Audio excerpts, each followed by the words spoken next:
कहते हैं गणेश चतुर्थी की रात केवल पूजा की ही नहीं, रहस्य की भी एक रात है। उस रात एक घटना घटी जिसने चंद्रमा को भी कलंकित कर दिया। आकाश में पूर्णिमा का चांद जगमगा रहा था।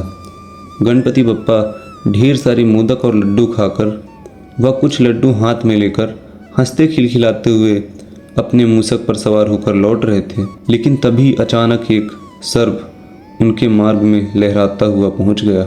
मूसक उस सर्प को देखकर डर के मारे उछला और बाल गणेश जमीन में गिर गए और लड्डू चारों ओर बिखर गए।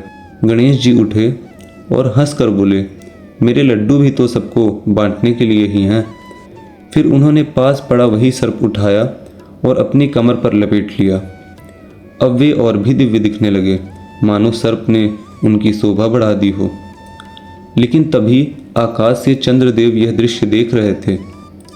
वे ठहाका मारकर हंस पड़े।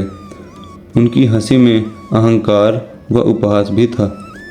गणेश जी का चेहरा गंभीर हो गया। उन्होंने चंद्रमा की ओर देखा और कहा, हे चंद्र, तुझे अपनी सुंदरता का बहुत ही घमंड है। आज से तुझे मेरा श्राप है।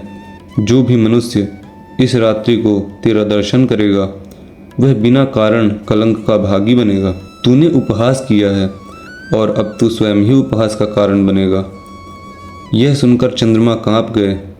वे तुरंत बप्पा के चरणों में गिर पड़े और बोले, प्रभु, मैं भूल कर बैठा, मुझे क्षमा कीजिए। और तुरंत ही गणेश जी का दिल पिघल गया। उन्होंने धीरे से मुस्कुराकर कहा, चंद्र, श्राप तो अटल रहेगा, परंतु मैं उपाय भी बताऊंगा। जो इस दिन तेरा दर्शन कर लेगा वह यदि इस मयंतक मणि की कथा सुनेगा तो दोष मिट जाएगा।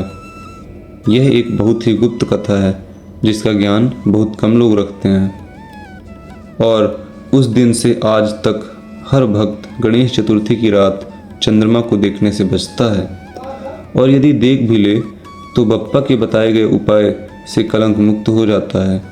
यही हैं हमारे विघ्नहर्ता गणपति, जो क्रोधित होने पर दंड भी देते हैं और साथ ही विनती करने पर उसका निवारण भी बताते हैं। आज की इस वीडियो में फ़िलहाल इतना ही।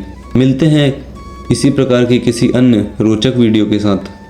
तब तक के लिए नमस्कार।